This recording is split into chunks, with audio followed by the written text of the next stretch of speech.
Sikubele sombele wechannel kama kuphasoningi sibiyela ngokhulu lokuyithoba nokuzehlisa sibeka la udaba likanogwaja okuyiphupho la sitholakala umbuzo ngokuphupha kunogwaja so umphuphi la obebuza ke la ngokuphupha ke unogwaja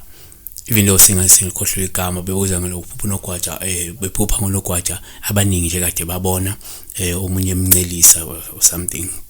fitting yeah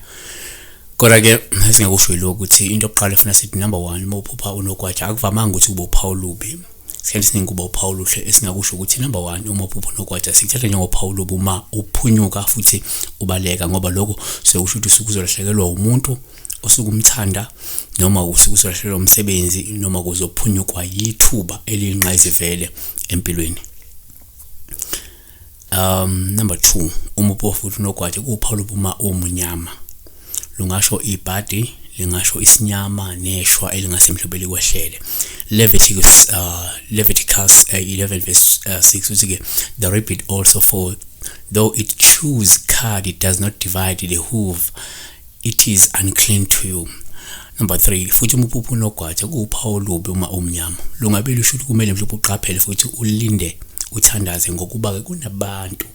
abangalungile futhi abangcolile abakufisela mhlophe kubi noma bazozama ukuphazamisa yini isimo sempilo. Deuteronomy 14 verse 7 uthi ke only this ye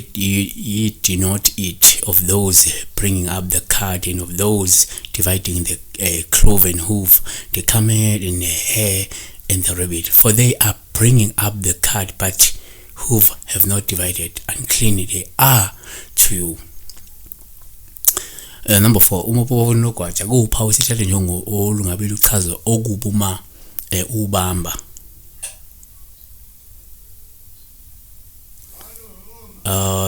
ngoba lokho kungasho mhlawumbe ukuthi uzoshada nomuntu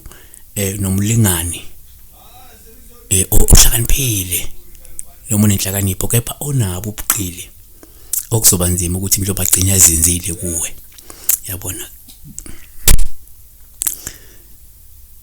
Leviticus 11 verse 5 and the rabbit though it brings up the cud yet the hoof is not divided nor it's unclean to you. So kuyenzeka uma ubamba unogwaja kukuchaza ukuthi mhlawumbe lo mlingano nayo uzomthola njengamanje umuntu ohlakaniphe kakhulu kepha oyiqili futhi okuzoba nzima ukuthi egcine enze njani ezinza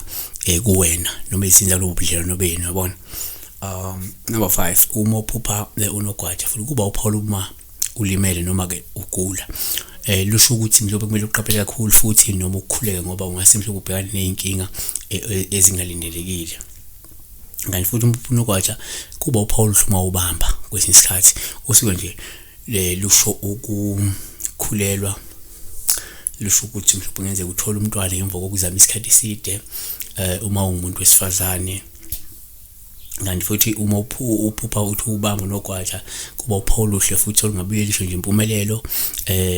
kokwenzayo lungasho inzuzo lingasho ukuthola umhlomulo noma lingasho ukuhlabana ngamathuba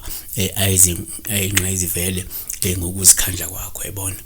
Number 8 futhi uphupha unogwaja kuyenzeka kuba uphawu luhle uma ubona nje inqwaba yamatshwele onogwaja nje suke ulindele mhlawumbe ukuthola amathuba amaningi angcono nanokuthi mhlawumbe azokulethela impumelelo ngokuhambeka kwesikhathi.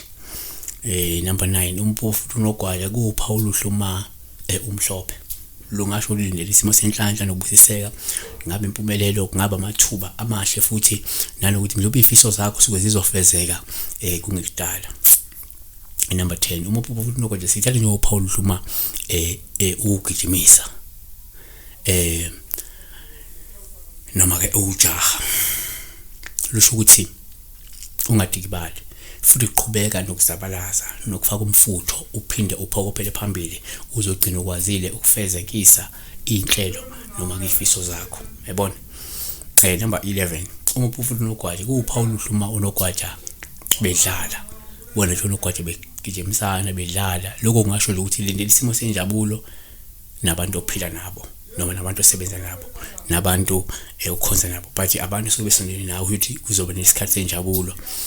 nalabo bantu labo so nje labo wajwayele lokho bese kubheka ngendaba unogwaja kuyaba into enhle mombamba but yenzeka kube kubi futhi mombamba ngoba yenzeka uma umuntu osaqomisa umuntu osaqoma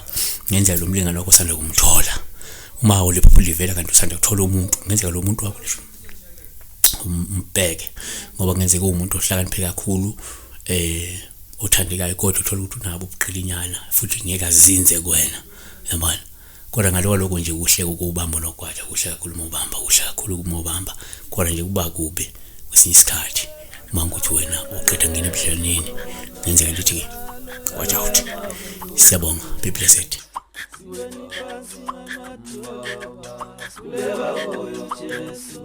Siweni phansi